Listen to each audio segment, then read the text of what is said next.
이 시간 우리에게 주신 하나님의 말씀은 요한복음 5장 30절부터 47절입니다. 제가 봉독합니다. 내가 아무것도 스스로 할 수 없노라. 듣는 대로 심판하노니 나는 나의 뜻대로 하려 하지 않고 나를 보내신 이 뜻대로 하려 함으로 내 심판은 의로우니라. 내가 만일 나를 위하여 증언하면 내 증언은 참되지 아니하되 나를 위하여 증언하시는 이가 따로 있으니 나를 위하여 증언하시는 그 증인이 참인 줄 아노라. 너희가 요한에게 사람을 보내며 요한이 진리에 대하여 증언하였느니라. 그러나 나는 사람에게서 증언을 취하지 아니하노라. 다만 이 말을 하는 것은 너희로 구원을 받게 하려 함이니라. 요한은 켜서 비추이는 등불이라. 너희가 한때 그 빛에 즐거이 있기를 원하였거니와 내게는 요한의 증거보다 더 큰 증거가 있으니 아버지께서 내게 주사 이루게 하시는 역사 곧 내가 하는 그 역사가 아버지께서 나를 보내신 것을 나를 위하여 증언하는 것이요 또한 나를 보내신 아버지께서 친히 나를 위하여 증언하셨느니라. 너희는 아무 때에도 그 음성을 듣지 못하였고 그 형상을 보지 못하였으며 그 말씀이 너희 속에 거하지 아니하니 이는 그가 보내신 이를 믿지 아니함이라. 너희가 성경에서 영생을 얻는 줄 생각하고 성경을 연구하거니와 이 성경이 곧 내게 대하여 증언하는 것이니라. 그러나 너희가 영생을 얻기 위하여 내게 오기를 원하지 아니하는도다. 나는 사람에게서 영광을 취하지 아니하노라. 다만 하나님을 사랑하는 것이 너희 속에 없음을 알았노라. 나는 내 아버지 이름으로 왔으면 너희가 영접하지 아니하나 만일 다른 사람이 자기 이름으로 오면 영접하리라. 너희가 서로 영광을 취하고 유일하신 하나님께로부터 오는 영광은 구하지 아니하니 어찌 나를 믿을 수 있느냐. 내가 너희를 아버지께 고발할까 생각하지 말라. 너희를 고발하는 이가 있으니 곧 너희가 바라는 자 모세니라. 모세를 믿었더라면 또 나를 믿었으리니 이는 그가 내게 대하여 기록하였음이라. 그러나 그의 글도 믿지 아니하거든 어찌 내 말을 믿겠느냐 하시니라. 아멘. 유대인들은 자신들 안에 있는 하나님의 말씀도 하나님의 생명도, 말씀도 38절이죠. 하나님의 생명도 40절이죠. 하나님의 사랑도 42절이죠. 가지고 있지 못하다.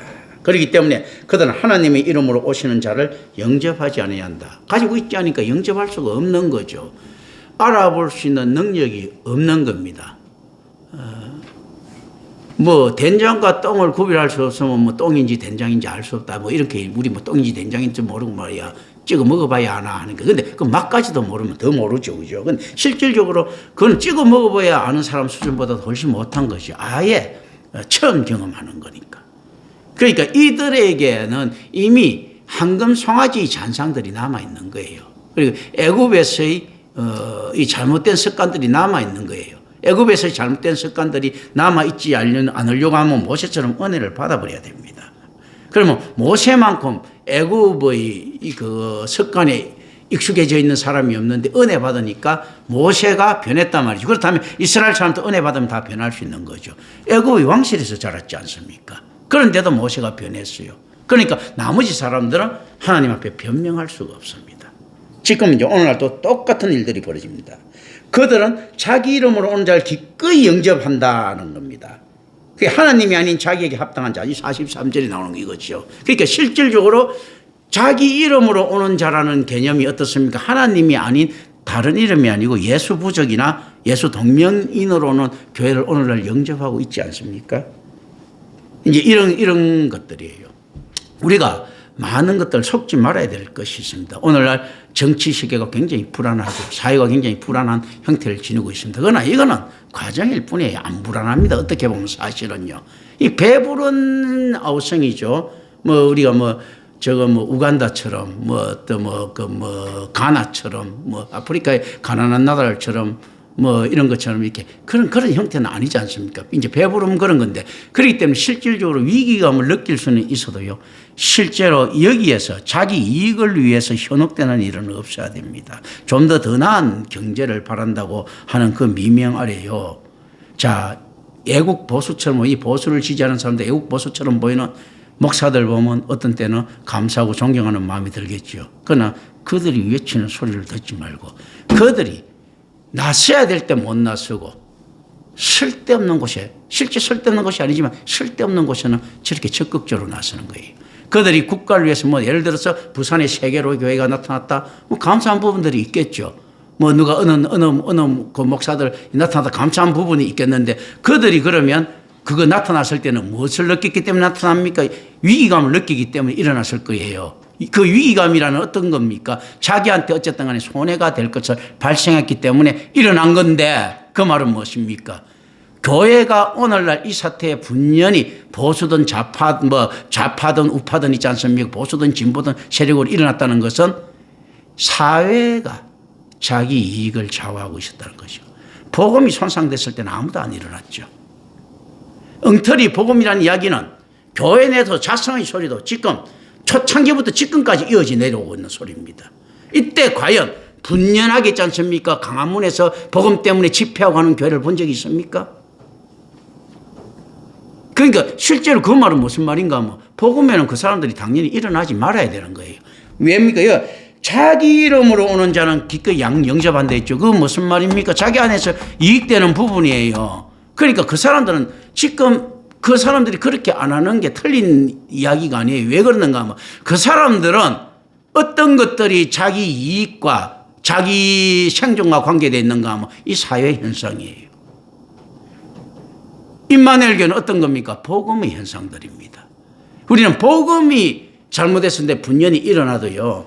이 나라가 공산주의화가 되든지 뭐가 되든지 있지 않습니까? 이는 교회가 일어날 상황이 아니면 거기는 그렇게 관여할 필요가 없어요. 그런데 실질적으로 그렇다면 적어도 이거는 돼야 됩니다. 그때 분연히 일어나려고 하면 복음 때는 능력의 100%로 일어났다면 나라가 위급할 때는요. 능력의 한 80% 90% 일어난다든지 이 이야기는 되는 거예요. 복음이 이태로웠을 때는 0%든지 국가가 이태로우니까 100%인 교회 이건 틀린 겁니다. 이제 이거 잘 아셔야 되는 겁니다. 그런데 실제 이걸 갖다가 어떻게 이야기합니까? 예수님이 이야기합니다. 자기 이름으로 오는 자는 기꺼이 영접한다. 그 사람들한테 물어보세요. 그럼 이렇게 당신은 조국도 없어? 국가도 없어? 이렇게 이야기했죠. 자기 때는 이게 맞는 이론이에요. 날 보고 이야기하면 이상주의적 이론이라고 하겠죠. 그러면서 이 세상에 그럼 대한민국에서 살만한 자격이 없어. 내가 미국 같은 미국에서 살만한 자격이 없어. 이렇게 이야기를 하겠죠. 그죠?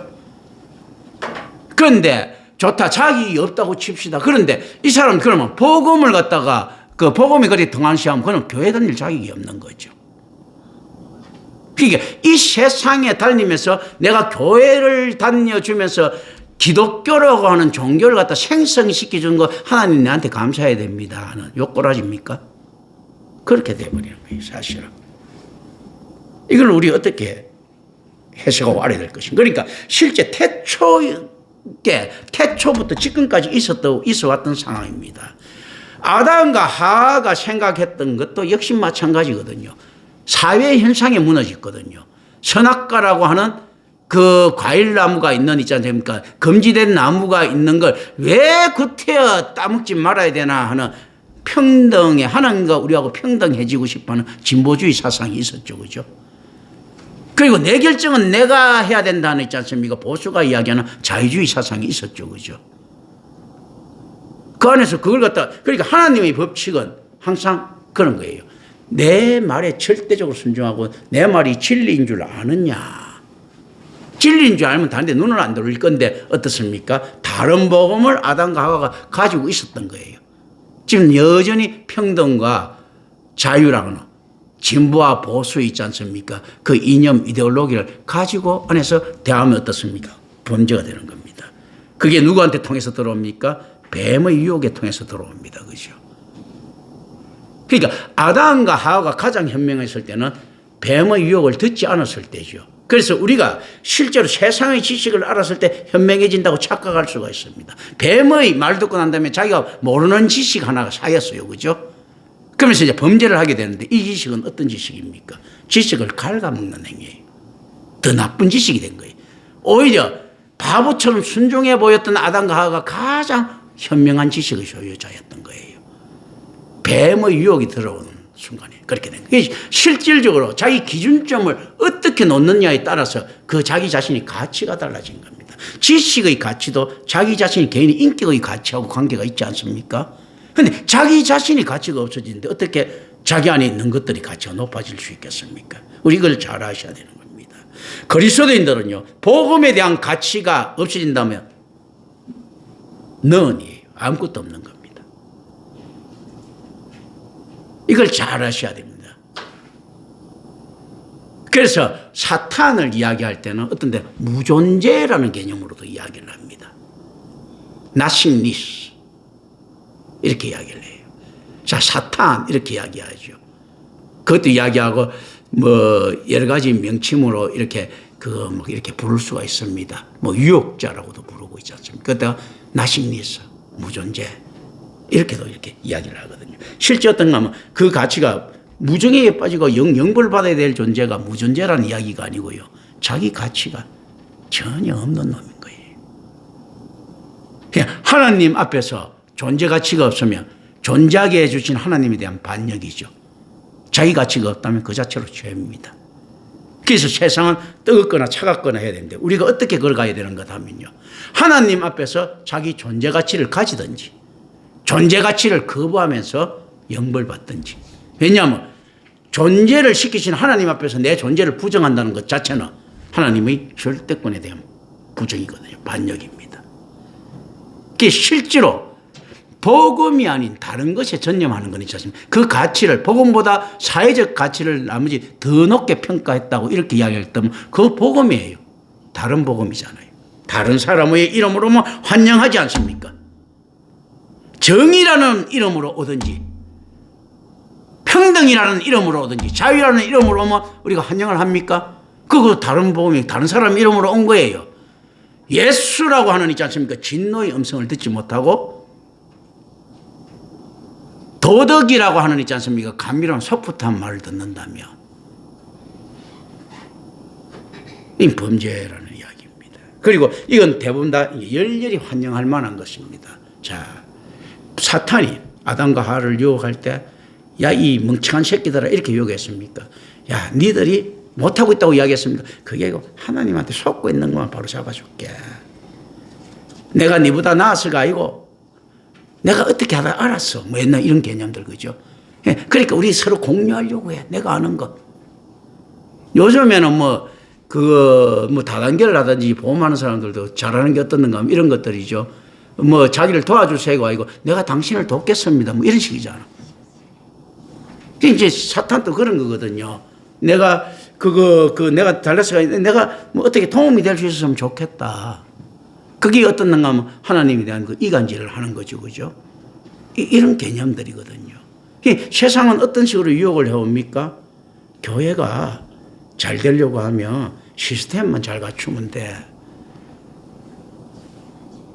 교회는 재정적으로 풍부하면 다 꼬이게 돼 있어. 그리고 탤런트들 좀 오면 나머지 놈들 팬들 또 오게 돼 있어요. 뭐 이런 개념들. 일단은 주차장이 좋아야 돼. 이 복음보다 우선시 되는 것들이 많죠. 내가 봐도 복음으로 하면 다 실패해. 그리고 이 사람들 말이 틀리는가 하면 그렇지 않습니다. 복음 위주로 갔던 교회가 성공했다면 그건 이상한 거죠. 그죠? 그런데 그 가치 평가를 우리가 하고 있다는 게 문제죠. 하나님께서 어떻게 평가하는가. 복음 위주로 가다가 평생 동안 단 한 명의 성도밖에 없었다 하더라도 그건 어마어마한 대형교회죠. 기적을 창출해낸 거거든요. 이제 이런 거. 근데 이 평가를 어떻게 합니까? 자기 눈으로 평가하는 거예요. 아유, 저 대형교회하고 우리하고 비교하면 실패한 것 아니냐. 이게 내가 이렇게 숫자가 이렇게 많이 가지고 있으면 성공한 것 아니냐는 거. 지가 평가하죠. 그러면서도 어떤 건 압니까? 하나님 앞에 자기가 부족함 압니다. 양아치 같은 있지 않습니까? 대형교회 목사들요. 속으로 다 불안해합니다. 그러다 보니까 간혹 어떤 놈 자비로워 보이는 행동들을 하는 거죠. 선교 나간다면 그거 지원하고 있지요. 왜냐하면 불안한 거예요. 지금 어떤 부분에서 지금 정치 안에서도 불확실성에 대한 불안이 있잖아. 예를 들어 민주당이나 이재명 같은 경우에는 지금 이거 불안한 거예요. 그러니까 공작새 이렇게 벌려지. 원래 안 불안하면 윤석열이 같은 거 집어 열 필요 없이 그냥 놔두면 되는데 뭔가 자기 사회 안에서 뭉치는 게 불안한 거예요. 그러니까 집어 열려고 하고. 자, 또 보수 쪽에서는 또 불안한 거예요. 뭐가 불안합니까? 뭔가 지지율은 올라가고 있는데 지금 안에서 전체적으로는 장악돼 있고 힘도 못 쓴단 말이에요. 쪽도 못 쓰고 있으니까 이거 불안한 거야. 이게 왜냐면 이거는 음이잖아. 지지율이라는 거. 현찰을 만들어야 되는데 현찰이 없으니까 불안하고. 하나는 현찰이 있는 것 같은데 이거 이렇게 보니까 이게 금방 화폐개혁 일어날 것 같거든. 불안한 거예요. 양쪽에. 그죠? 이런 부분들이 있으니까 어떻습니까? 이거 한참 권력을 가지고 민초들한테 접근하려고 하나는 어떻습니까? 권력을 찾으려고 이렇게 하겠죠. 똑같이 어떻습니까? 이 엉터리 목회를 하는 사람들도 불안하니까 뭔지 모르지만 뭐 성교하는데 좀 지원도 좀 해주고 다른 목사 신학교도 좀 지원 좀 해주고 불안한 거예요. 근데 그것 갖고는 해결될 수 없는 문제들입니다. 진정으로 애국심을 가지고 다가가는 정치인이 되기 전에는요, 국민의 마음을 완전히 얻지는 못합니다. 진실되게. 타협은 할 수 있겠죠. 뭐 어쩔 수 없으니까 뭐 차선으로 또 다 악하니까 차악으로 뭐 이런 식으로 택할 수는 있죠. 그죠? 이 실질적으로. 그런데 복음에서는 어떻게 됩니까? 이 자체는 그거하고 관계없는 물품들입니다. 나머지 것들은 올바른 복음에 대한 반향 공명으로서 리사운드, 리소넌스, 공명으로서 울림으로서 나타나는 것들이에요. 우리가 세상을 살면서 굉장히 도덕적인 행동을 정말로 크리스찬인데 참 크리스찬인데 했다고 칩시다. 그거는 자기가 했던 올바른 행동들 있지 않습니까? 도덕적인 행동들이 구원받을 행동이라는 이야기가 아니고 믿음으로 구원받은 자에게 나타나는 그리스도의 향기와 같은 거예요.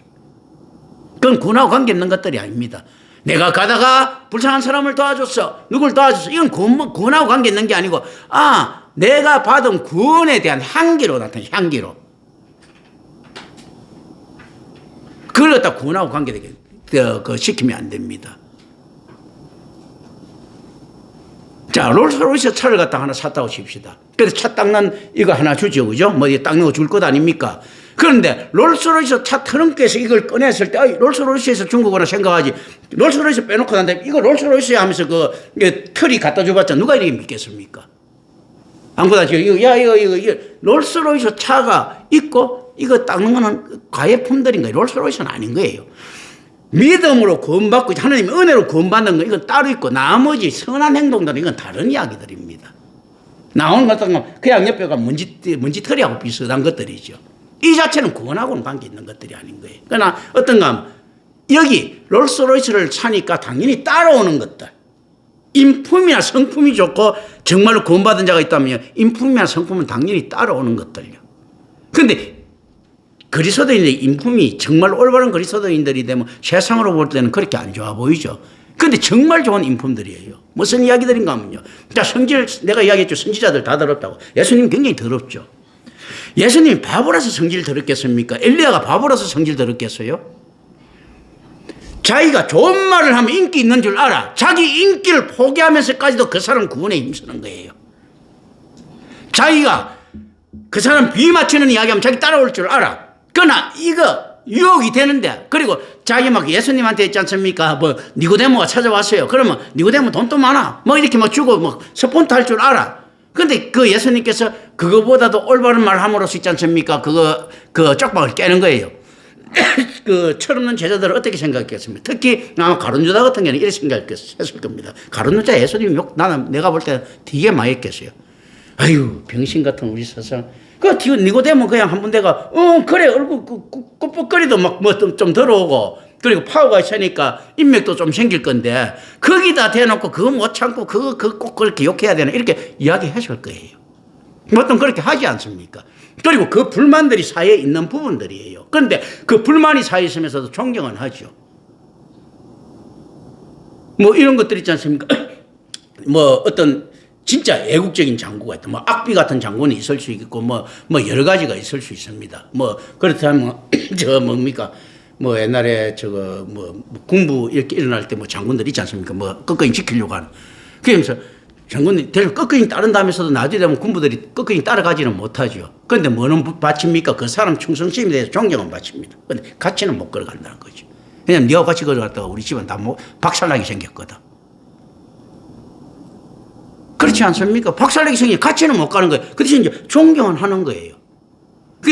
이 사람들이 욕을 하면서도 예수님 따라 예수님 존경은 되는 거야. 야, 진짜 뭐 선지자 맞는 것 같기도, 진짜 안에서 메시아 맞는 것 같기도 하고, 왜냐하면 이게 초연하단 말입니다. 그런데 말하는 거 보면 똑똑하거든. 그런데 그러니까 바보는 아니란 말이지. 근데 이게 초연하다면 그거는 존경할 만한데 어떻습니까? 이 성경 속으로 야, 이거 참 우리도 좀 생각해야지 저 병신 같은 짓 하고 있는데 이렇게 생각할 수도 있는 거예요. 존경은 하되 노선은 같이 못 가는. 그래서 이들이 계속 맞춰오는 거 보면요. 성경에 참 묘합니다. 이들은 계속 정권 창출에 맞추는 지금 마태복음 봐도 그렇고 있지 않습니까? 마태복음 특히 그런 게 잘 나타나죠. 역사적 배경. 정권 창출에 좀 맞춰져 있는 것 같은 느낌이에요. 전체적으로 한번 자세히 보세요. 그러니까 이거 작은 이익을 포기하고 정권을 지려고 하는 요 희망을 제자들은 가졌을 거예요. 그러니까 어떻습니까? 주여 나중에 자기는 우편에 자기 다른 아들은 좌편에 어쩌고 주 옆에 해주십시오. 좌우성상하겠다는 이야기거든. 왜냐하면 메시아 자체가 정복자 메시아 개념을 이들 다 가지고 있었으니까. 그렇지 않습니까? 그러니까 이게 정치를 갖다가 하려고 깨끗하게 뒷돈 안 받아먹는 이런 느낌 분명히 있었을 겁니다. 안 그러면 이 사람들이 끝까지 따라가지 않았을 거예요. 그러니까 베드로가 칼 차고 돌아다녔지. 혁명군처럼 있지 않습니까? 로마의 압제에서부터 혁명하고 알렉산드로스처럼 대제국을 일으키고 우리 집안은 장군의 반열에 성상의 반열에 오른다는 이 환상들이 사실 그 복음서 마태복음 그 안에서 쭉 숨겨져 있습니다. 이들이. 그 꿈들이 예수님이 십자가에서 목 박히면서 그대로 깨지는 거죠. 그러면서도 십자가 안에서 다 도망가지 않습니까? 그러니까 왜 깨진가 하면 십자가에서 예수님께서 있을 때까지만 그래도 정탐을 보내요. 왜냐하면 기적 일으키는 건 많이 봤으니까. 그 하이라이트는 이거다 아닙니까?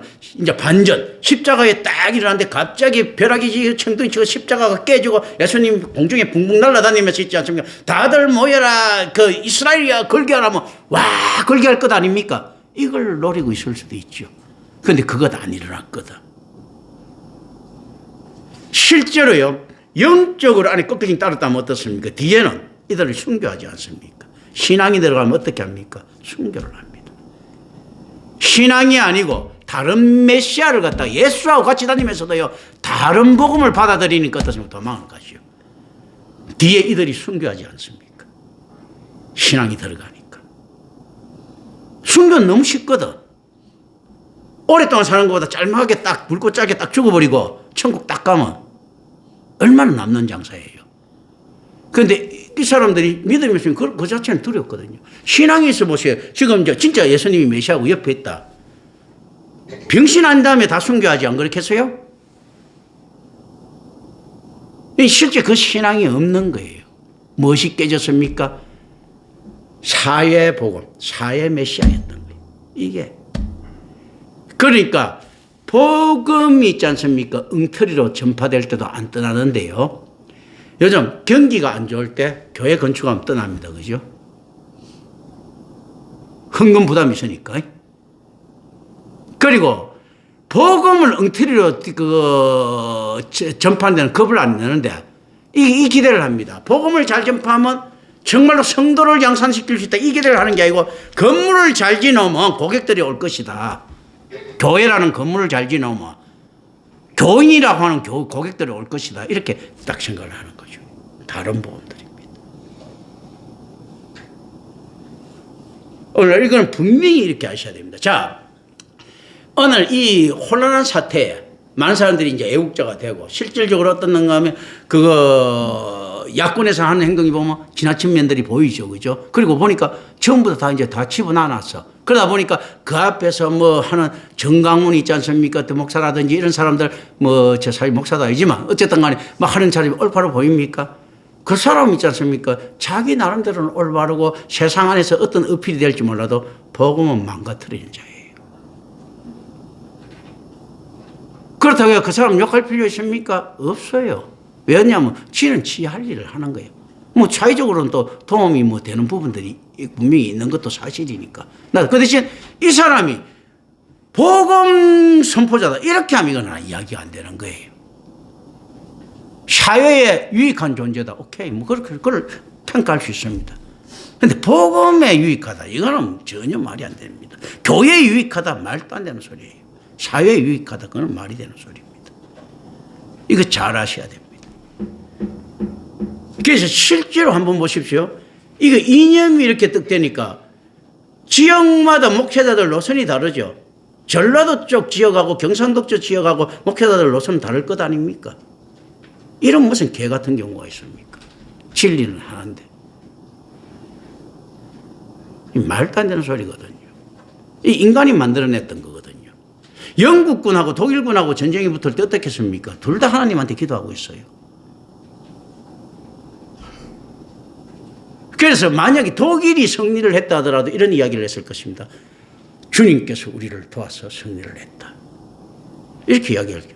미군이 승리. 그러니까 언제든지 간에 어쨌든 간에 그 전쟁에는 하나님이 주님이 있지 않습니까? 표면적으로는 올라갈 수밖에 없는 그게 뭡니까? 황금송아지죠. 황금송아지 높일 수밖에 없는 거예요. 독일 놈이 이기든 미국 놈이 이기든 어쨌든 영국 놈이 이기든 간에 어쨌든 간에 하나님 찬양할 거니까 이긴 놈은. 이탈리아 놈이 이기든 있지 않습니까? 누가 이기든 하나님 찬양할 것 아닙니까? 그 하나님은 어떤 하나님입니까? 정말로 언제나 찬양받으시는 황금송아지지. 언제나 돈이 되는 황금송아지. 언제나 국론을 모을 수 있는 황금송아지. 소수림왕이 택했던 불교와 같은 기독교. 콘스탄틴이 이용해 먹었던 그 기독교. 그런 것들이거든요. 이거 잘 생각하셔야 됩니다. 근데 이제 45절부터 47절에 이제 이 고소가 깜짝 놀랄 만한 진술로 끝납니다. 그 이유는 유대인들은요, 모세가 금송아지에 대한 그들의 배교를 했을 때 하나님과의 중재자 역할을 감당했던 것과 마찬가지로 그는 하늘에서 그들을 위해 계속 중재자 역할을 한다고 믿고 있었기 때문입니다. 이스라엘 사람들은요, 모세가 그 중재자 역할을 하고 있다고 믿습니다. 우리 중보기도 할 때 어떻게 보면 사악하기 짝이 없습니다. 중재자는 누구 한 분밖에 없다고요? 예수 그리스도 한 분이에요. 근데 이들은 어리석을 수밖에 없는 게 모형론적으로 모세라고 하는. 이들은 모세를 통해서 그리스도를 볼 수 있어야 되는데 그 못 보는 신앙은 어떻게 됩니까? 다 지옥 간다는 겁니다.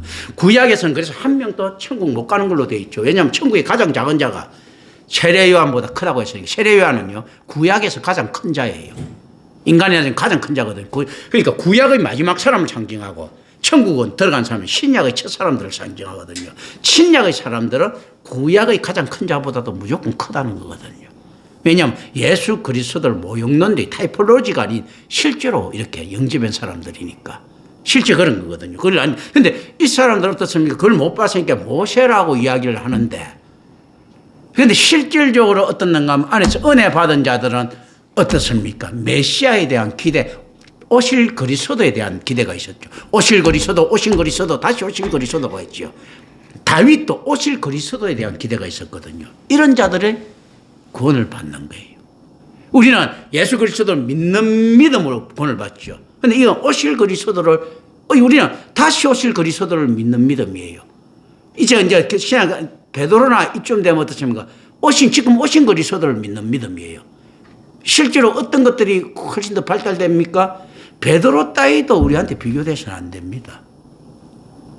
다시 오실, 그런데 그 사람들도 이제 다시 오실 거리 재림주를 기다렸지만 실질적으로 이제 그런 형태거든요. 모세 따위가 있잖아요. 베드로하고 비교될 수가 없어요. 이거는 오실 그리스도. 베드로 오신 그리스도. 우리는 오신 그리스도 끝나고 다시 오실 그리스도인데 그게 점점 심화되고 있는 거거든. 그러니까 하나님의 속성에 대해서 우리가 훨씬 더 정확하게 다가가 있는 겁니다. 그래서 자꾸 하나님을 아는 지식이 중요하다는 것은요. 왜 그럼 구약의 사람들은 율법을 구원을 못 받습니까? 할 때 하나님에 대한 지식의 부재잖아요. 결핍이에요. 신약의 사람들은 하나님에 대한 지식이 좀 더 상승된 거지요. 그래서 실질적으로 하나님에 대한 지식이 그만큼 중요하다는 겁니다. 우리가 구약의 사람보다 나을 수 있는 것은요, 하나님에 대한 지식의 정확성 때문이에요. 그런데 이들이 모세를 중보자로 알기 전에 모세라는 사람을 통해서 중보하신 하나님의 중보적 특성을 알았어야 돼요. 특성을. 모세를 통해서 중보를 시키는 하나님의 중보적 특성이에요. 모세에게 임한 신적 능력이거든. 그럼 그거 빼갖고 나면 모세는 개뿔 따인 거지. 그 모세는 결국 그거 빼면 뭡니까? 옛날 옛날 우리 전에 살았던 할아버지지 노인이지 이거. 모세 별 볼 일이 있습니까? 그렇잖아요. 진짜 아무것도 없는 거거든. 그 실질적으로 하나님의 중보적 능력을 생각해야 되는데 그걸 생각하기는 너무나 멀죠. 그러니까 그런데 구약에도 특별히 은혜 받은 자들이 그렇게 있는 거예요. 그러니까 기대하는 믿음으로 구원을 받을 수 있기 때문에 그건 예수 그리스도를 확실히 믿는 믿음하고는 거리가 좀 있기 때문에 우리가 이제 이거 의미입니다. 그걸 생각하면 만약에 우리가 천국에 가고 다윗이나 모세나 이렇게 보면요. 다윗도 아브라함도 만나고 믿음의 조상 아브라함 만나고 야곱 이렇게 만나지 않습니까? 그러면 어떻게 돼 있겠습니까? 그거 우리가요. 만약에 이제 장교들 사관학교 출신이라면 거기는 그냥 그거 뭡니까? 사병에서 올라온 있잖아. 그냥 그 자기 별 못 따고 그냥 소위에서 끝나는 이 정도. 우리가 공채라면 그건 낙하산이에요. 그냥. 그러니까 우리가 나중에 이제 좀 우스갯소리 하겠습니다. 우리가 그거 아브라함 이렇게 보지 않습니까? 그럼 주머니에 손 넣고요. 브람이야? 하고 그냥 지나가면 됩니다. 아브라함이, 예, 이렇게 해야 돼요. 예를 들면. 그렇지 않습니까? 이 계급이 다른 거예요. 우리가 성골진골이라면 거기는 어떻습니까? 그냥 노비문서에서 면책받은, 그냥 상놈에서 면책받은 있지 않습니까? 그 정도. 그렇게밖에 안 되지 않습니까? 이 상태. 그러니까 실질적으로 모세가 후광이 시내산에 나올 때 왔을 때 이렇게 크다면 신약이 우리는 얼마나 크겠느냐 이거거든요. 그러니까 모세 같은 있지 않습니까? 별 볼 일 없는 천출 출신이 저 정도면 우리 같은 성골 출신은 어떻게 했느냐 이거거든요. 복음이 들어갔다는 거. 예수 그리스도를 오실 그리스도를 믿는다는 건 성골 중에 성골이라는 이야기예요. 옛날 구약의 사람들은 아무리 뛰어나도 결과적으로 천출들이라는 이야기예요. 그냥 천국에 사실은 아무도 못 가는, 글 보면 아무도 구원 못 받는다 했으니까. 아무도 구원 못 받는 개념이에요. 그러나 천국에서는 만나게 되겠죠, 사실은. 이제 그런데 그만큼 뭐냐면, 복음에 대한 위대성이 지금 이렇게 이야기되고 있는 겁니다. 예수 그리스도를 아는 지식이라는 것은 얼마나 중요한가라는 겁니다. 삼일체 하나님을 안다는 것은 얼마나 중요한가라는 겁니다. 이들은 모세를 통해 가지고 하나님의 속성에 다가갔지만 우리는 누구를 통해서 다가갑니까? 그리스도를 통해서 다가갑니다. 하나님을 통해서 하나님께 다가가는 거거든요. 얼마나 큰 차이인가 하는 거죠. 그러니까 저쪽은 실제로 보면 짝퉁이 이미테이션이지요. 우리가 나이키라면 그는 구약의 사람 노이키죠. 노이키. 우리가 아디다스라면 그는 아도다스죠. 그냥 그런 것 아닙니까? 우리가 샤넬이라면 있잖아요. 그건 소넬이지 뭐. 그런 거예요. 개념들이 그런 거예요, 사실은요. 모세를 통해서. 그런데 어쨌든 간에 이들은 모세나 이렇게 생각합니다. 아브라함이 자기를 위해서 존재하고 모세가 자기를 위해서 존재하고. 그러니까 별별 미신적인 사고들이 다 어떤 겁니다. 그리고 메시아 사상도 어떤가 하면 다윗과 같은 왕이 나타나고 얼마나 이놈들이 국수주의인가 하면 소비니스트들이지. 아니, 생각하더라도 이런 거 있으면 저 옆에도 알렉산드로스 봤잖아. 고레스도 봤잖아. 제국을 이루면 느부갓네살도 봤잖아요. 이 위대한 정복자들 이거 생각 안 하고 다윗 꼴랑 정복해봤자 얼마나 정복했어. 그런데도 다윗을 최고로 치는 거예요. 징기스칸 이런 거 보고 있잖아요. 예를 들어서 카이사르 보고 했는데 우리나라에서 있지 않습니까? 정복자로서는 누가 최고인가 만약에 이렇게 물었다 했을 때 있지 않습니까? 강감찬 이렇게 이야기하는 거하고 비슷한 거예요. 물론 이제 강개토 대왕은 사실은 굉장한 정복자입니다. 그런데 어쨌든 간에 좋다 그렇다면 우리나라 가장 위대한 지도자가 누군가 했을 때 전 세계에서 우리가 가장 위대한 지도자가 누군가 했을 때 우리가 박정희, 이승만 이거하고 똑같은 거예요. 지금 이스라엘 사람들은 다윗이 이 소비니즘이라고 하죠. 혹시 소비니즘에 대한 유래를 아십니까? 니콜라스 소빈이라는 나폴레옹 시대의 병사 이름이에요. 이 소비니즘 어떤가 하면 이 병사가 프랑스가 최고의 국가로 생각하는 거예요. 근데 유럽에서 봤을 때는 프랑스는 그거 침략군이야. 근데 소빈에게는 어려운 전쟁은 최고인 거예요. 이거야. 니콜라스 소빈 이름 따갖고 소비니즘. 나폴레옹이 최고인 거예요. 프랑스가 최고인 거야. 이 소비니스트가. 국수주의자들이라고 하죠. 나가 최고입니다. 어쩌고죠. 그 나라에 대한 자긍심은 좀 좋은데 이스라엘이 아주 자뻑이 강한 국가죠. 지들이 최고다 말입니다. 다윗 다윗 정도 정복자는요, 저거 어딥니까? 저거 아마 내가 모르긴 몰라도 아프리카 어디 가더라도요, 부족 중에서 그 나름대로 대제국 정복한 그런 정복자 있을 거야.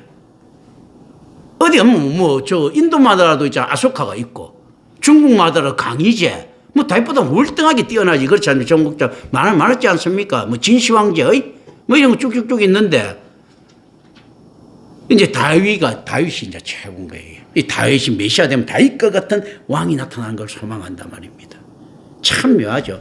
다윗 때 그렇게 잘 살지도 못했으면서도 그런 거거든요. 이제 이런 것들. 이거 있지 않습니까? 이게 유대인들이 가지고 있는 요 사고의 한계들입니다. 이제 그러니까 실제 이들이 생각하고 있었던 메시아는 전부 다 어떻습니까? 우상들이에요. 아브라함을 연상하면서 생각하고, 모세를 연상하면서 생각하고, 뭐도 연상하면서 생각하고, 뭐도 연상하면서 생각하고. 그래서 저는 이제 이 성경을 보면서 이런 생각을 합니다. 위인은 만들면 안 된다. 어쩔 수 없이 우상으로 가는 거예요. 우리나라 세종대왕이라고 하는 있지 않습니까? 그 바람둥이를 갖다가 시대의 명군으로 만들 수도 있고, 강개토 대왕이라고 하는 있지 않습니까? 그 전쟁광을 시대의 명문으로 만들 수가 있고, 예를 들면 그런 식이죠, 그죠? 이게 이제 인간은 그렇게 이제 영웅들을 만들어내는 겁니다. 안에서 그게 뭡니까? 우상의 형태를 가지게 된 거예요. 이스라엘 같은 나라도 수십 많은 우상을 가지게 되어버린 거예요. 아브람과 야곱, 이삭, 다 우상들이죠, 사실은. 어떤 부분에서. 그 사람이 성경에 믿음의 선진이기도 하지만요, 우상들이기도 한 거죠. 모세와 같은 사람, 다윗과 같은 사람, 솔로몬과 같은 사람, 솔로몬과 같은 있지 않습니까? 그 방탕한 양아치가 가장 현명한 왕으로 불리고, 다윗과 같이 있지 않습니까? 비굴한 삶을 살아온 그 양아치가 가장 위대한 정복자로 보이고, 원래 이스라엘 정세는 맞지 않는 사람이거든. 당당하게 죽어야 되는 거거든. 그런데 막 지금 미친 척 하면서도 살아남고, 그죠? 그건 맞지 않는데 그런 거 있지 않습니까? 그러면서 그거는 다 합리화시켜 놓는 거죠. 이게 우상들이 생기는 겁니다. 그러니까 메시아는 어떤 상인가 했을 때 예수를 생각하지를 못합니다. 다윗과 같은 정복자의, 모세와 같은 선지자의 역할을 할 수 있는. 그러니까 다 지옥 가야 마땅한 것들입니다. 오늘날 그렇다면 예수를 안다고 생각하는 이 시대는 어떻습니까? 예수를 여전히 모릅니다. 4대 이데올로기에 접목시킨 예수, 세상의 정의에 접목시킨 예수, 해방신학의 예수, 그죠? 민초들을 위한, 가난한 자를 위한 예수, 그리고 부유케 만들어주신 예수, 온갖 데 다 갖다 쓸 수 있습니다. 가난한 자를 위로하는 예수. 그래서 옛날에 한때 시도 이런 게, 예수가 담배를 태운다. 어떻게 하면 그 시들 있죠, 그죠? 그러면서 저희 그 창녀초를 팍 방하면서 끌어안아주는 예수. 부자들은 어떻습니까? 오늘날 미국을 부하게 해주는 예수. 온갖 데 다 갖다 써요. 가난한 지방에서는 어떻습니까? 가난한 자와 더불어 같이 헐벗고 굶주리는 예수. 온갖 데 다 갖다 쓰는 거예요. 그러니까 자기 나름대로는 그걸 황금색 위로자 예수인 거예요. 위로자. 실제로 위로의 모습은 갖고 있지만 성격상 다릅니다. 위로자는 누구의 역할입니까? 성령님의 역할이에요. 파라크레토스, 헬퍼, 돕는 자 있지 않습니까? 예수를 위로자 예수리. 예수님께서 이야기하는 단어하면 들리지 않습니까? 전혀 성경을 한번 보세요. 위로하는 모습들이 있습니까? 화 있을진즉 가브나움아 했을 때 위로가 됩니까?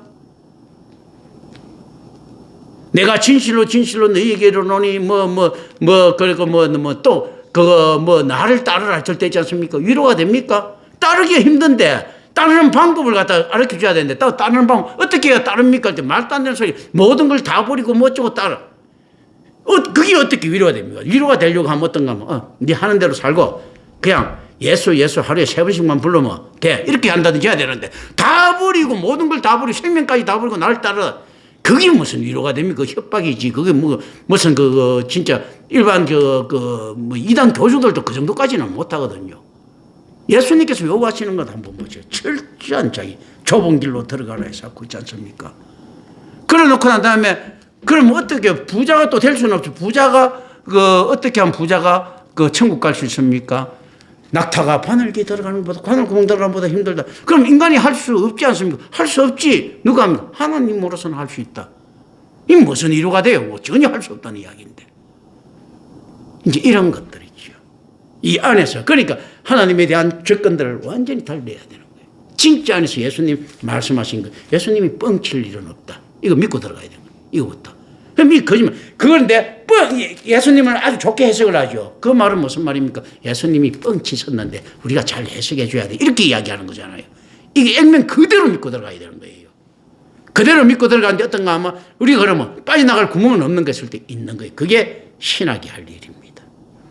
그게 어떻게 하는가? 그게 우아하게 하나님 우선으로 접근하면서 이거는 우리로서는 안 된다. 우리 뭐 김기현 장로 자주 하거든요. 내가 제일 악한 죄인이라고 자주 고백하잖아요. 그게 그 악한 죄인인데 그럼 어떻게 구원받아? 맨날 죄인인데. 하나님의 은혜로 받는 거 기대하고 이렇게 가나. 이 개념들 있잖아요. 우리를 포기할 때 일어날 수 있는 일들이거든요.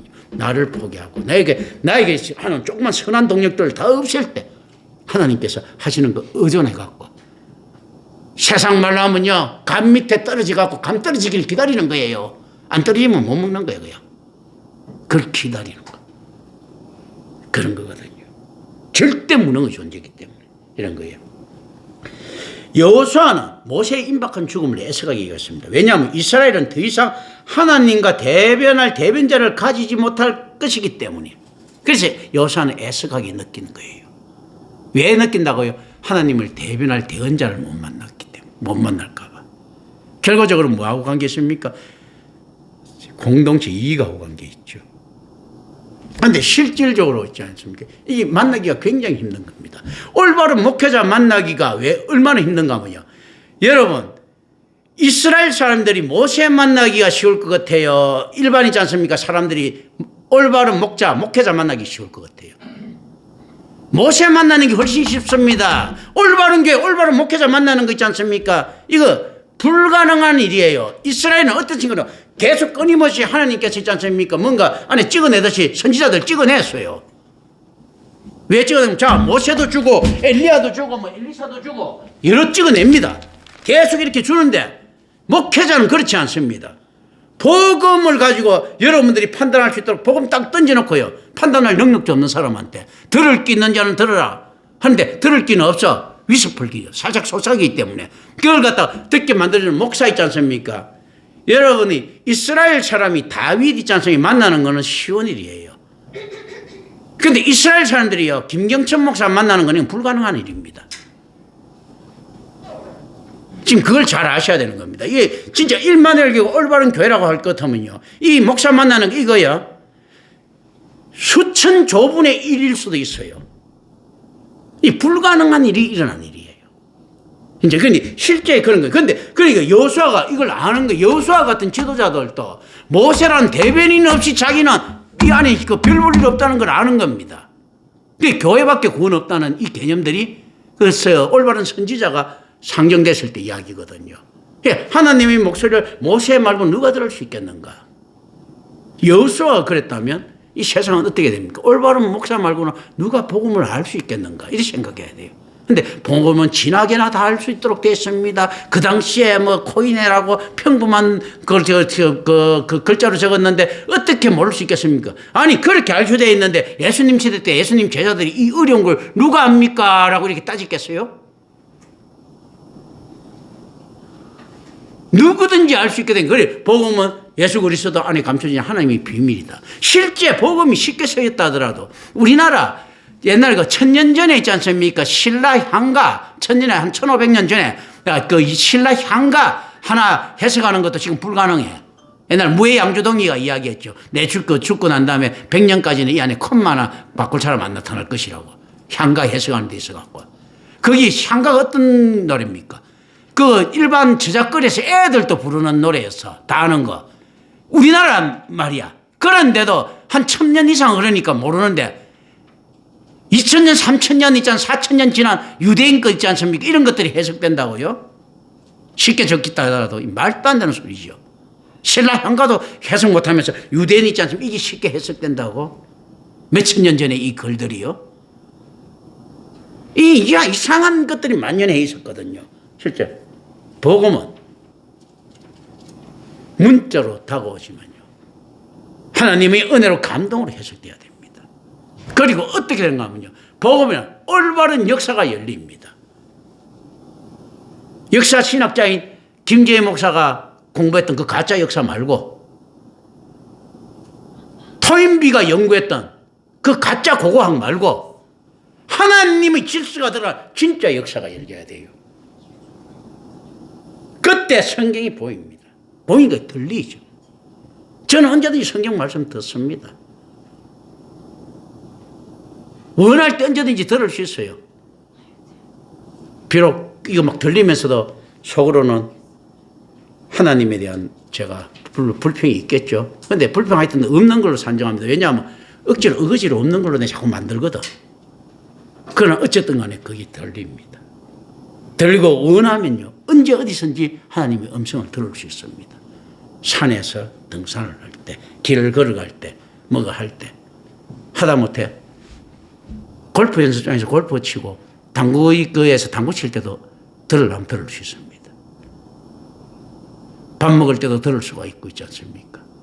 이게 왜 그런가 하면 진리 안에서 새겨져 있기 때문이거든요. 이런 것들 여러분에게 경험하리라고 저는 기대하지는 않습니다. 참 다행이고요. 그러나 어쨌든 간에 이 안에 통해서 여호수아처럼 이 안에 들었을 때 어떤 게 진짜라는 거, 이건 좀 알 수 있는 마음들이. 모세 정도한테도 여호수아가 이렇게 매달리면 여러분 저한테 진짜 잘해야 돼요. 왜냐하면 모세는 지금 여기 앉아있는 몇몇 분보다 훨씬 실력 못합니다. 하나님 만나는 데 있어서도. 대변인으로서도 훨씬 실력 못합니다. 여기 앉아 몇몇 분 있지 않습니까? 진리에 헌신된 몇몇 분들은 보다도 모세는 훨씬 못합니다. 그런데도 여호수아는 그 모세를 대우할 줄 압니다. 모세는 다음과 같은 말로 그런데 그들을 암심시켰다고 합니다. 주께서 그들을 대신하여 그들이 죄에 대하여 기도하며 그들을 위해 중재자의 역할을 하도록 나를 임명하셨다라고 이야기를 했다 하거든요. 그리고 여호수아는 이 말을 갖다가 믿는 거예요. 맞죠? 맞는 말인데 그냥 여기 왜 모세가 중재자 역할을 합니까? 지가 중재자를 모르니까 지가 할 수밖에. 그게 얼마나 이게 저급하고 열등합니까? 예수를 모르지 않습니까? 모세가. 그러니까 지가 중재자 역할을 할 수밖에. 우리는 어떻습니까? 예수를 아니까 내가 중재자를 올바로 소개시키는 거예요. 모세는 지금 사이비 중재자 역할을 하고 있는 거예요. 의미로. 실제로는 이제 중재는 맞죠. 하나님 안 했으니까 모세 정도 가지고 이렇게 하는 거예요. 그러니까 어떻습니까? 여호수아는 모세를 팔아야 되겠죠. 저는 누굴 팝니까? 예수를 팔죠. 예수하고 모세하고 무게감이 얼마나 차이가 나겠습니까? 저는 예수를 이야기합니다. 여호수아는요, 모세를 이야기해요. 근데 제가 볼 때 모세는 우리 중에 이제 일부 뭐 권사님이나 뭐 이런 것보다 못해요. 그렇지 않습니까? 이제 이 개념들, 잘 해야 됩니다. 따라서 유대인들은요, 모세가 최후 심판 때 그들이 중재자의 역할을 할 것으로 기대하고 있었습니다. 그런데 예수께서는요, 정반대로 모세가 그들이 변호인이 아니고 고소인이라고 선포합니다. 그리고 이 언급은요, 오경에 기록된 하나님의 뜻과 약속에 대한 전체 계시와 연관되어 있습니다. 그들은 고발인이다. 모세가 야훼를 알았다면 모세가 나중에 돼갖고 그리스도에 충실하지 못한 니들에 대해서 충문회하고 고발한다는 겁니다. 여러분들이 가지고 있는요, 도덕관이나 세계관이 있습니까? 나중에 그들이요, 여러분들을 고발할 것입니다. 그런데 우리는 누가 고발하기를 바라야 되는가 하면요, 우리는 누구한테 고발당하게 됩니까? 자, 모세는 율법에 고발당하죠? 세상 사람들은 도덕에 고발당할 겁니다. 성도는요, 복음에 고발당해야 됩니다. 역설이죠. 어떤 식이면 복음이 이제 이렇게 이야기해요. 김경찬 저거 복음 제대로 믿은 놈 아니에요 하고 복음이 나를 고발을 해야 되는 거예요. 복음이 고발하면 복음 전문 변호사가 누굽니까? 중재인이 누굽니까? 예수가 나타나죠. 자, 율법으로 고발하니까 모세가 나타나죠. 철학으로 고발하면 플라톤이나 아리스토텔레스가 나타나 고발할 수 있어요.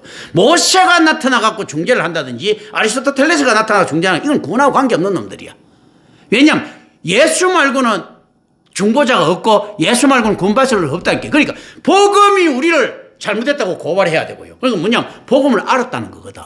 아는 놈이 못 지켜서 못 지켰으면 능력 죄인이라 보니까 이렇게 그냥 뻔뻔스럽게 나가는 거죠. 그때 어떻습니까? 예수가 그래, 자 복음 믿은 것에도 대단해, 천국 보내, 이렇게 개념적으로. 그래서 어떤 이야기 합니까? 마르틴 루터 같은 경우는 그 이야기를 하죠. 우리가 내가 그때도 이야기했죠. 죄인이 구원받습니까? 의인이 구원받습니까? 할 때 의인 구원 못 받는다 했죠. 죄인이 받는다. 왜 죄인이 받는가 하면 의인은 없다니 하나도 없다는 것도 맞고요. 또 뭐가 있습니까? 의인은요, 자기 의로도 하나님께서 공의로운 분이죠. 죄 없는 자를 처벌하십니까? 안 하십니까? 안 하죠. 의로운 놈을 어떻게 처벌해? 하나님께서 그냥 천국 보내는데. 그럼 예수의 중보가 없이도 그냥 의인은 천국 가요. 그런데 성경은 어떻게 이야기합니까? 의인은 나이 하나도 없다. 또 두 번째 뭡니까? 예수 그리스도 말고는 구원을 줄 리가 없다 했죠. 그러면 예수 그리스도의 중보를 받으려고 하면 우리가 의인일 때 중보를 받습니까? 죄인일 때 받습니까? 죄인일 때 변호를 받는 거예요. 그래서 우리가 복음을 잘 지켜서 구원을 받는 것이 아닙니다. 복음을 알고 수용하고 있지 않습니까? 그 믿음 가지고 있지 않습니까? 죄를 지을 때 구원받는 거예요. 이게 좀 위안이 되는 거죠. 그죠? 복음을 지키고 잘 살을 때 구원받는 게 아니고 복음을 알고 개떡같이 살면서 구원받는 겁니다. 그런데 그 개떡같이 살았다는 것은 뭡니까? 복음의 반향이 나타나지 않으면 그건 복음을 모르는 거죠. 그 개떡같이 사는 게 남들 보기에는 아유 훌륭하게 살았다 이렇게 이야기할 수 있죠. 그런데 훌륭한 삶은 없습니다. 수만 번 쉬는 동안에 뭐 4만 몇천 개의 죄를 짓는다. 뭐 유대인 그런 말이 있거든요. 훌륭한 삶 없어요. 무조건 죄 짓는 삶이에요. 훌륭해 보이는 가식적인 삶은 있을 수 있어도 그런데 그건 복음에 근거되어 있기 때문에 그는 예수 그리스도의 변호를 받는 겁니다. 그래서 우리가 분명히 복음을 알면서도요 흉악한 죄인임에도 불구하고 복음을 알았다는 이유 하나만으로 예수 그리스도가 변호사로 나타났기 때문에 예수님의 사랑은요 이때 무한한 거예요. 모든 사람을 용서한다. 어떤 사람요? 모든 사람. 이때 보편적 구원이 아니고 어떤 구원입니까? 예, 그 복음을 아는 모든 자들인 거예요. 그런데 복음을 아는 모든 자가 쉽겠습니까? 1억 명에 한 명 될까 말까? 10억 명에 한 명 될까 말까겠죠. 그런데 복음을 아는 모든 자는 개판 같아도 구원받는다. 복음을 아는 자체가 은혜예요. 예수 그리스도 안에서 감추된 하나님의 비밀이기 때문에 예수의 은혜가 하나님의 은혜가 없이는 복음을 알 수가 없거든요. 그러니까 복음 받는 자가 개판적인 삶을 사는 것, 죄인적인 삶을 살 때 구원받는 이런 형태예요. 이제 진짜 끝났습니다. 예, 기도합니다. 은혜로우신 아버지 하나님 감사합니다. 우리 주 예수 그리스도 이름으로 기도드립니다. 아멘.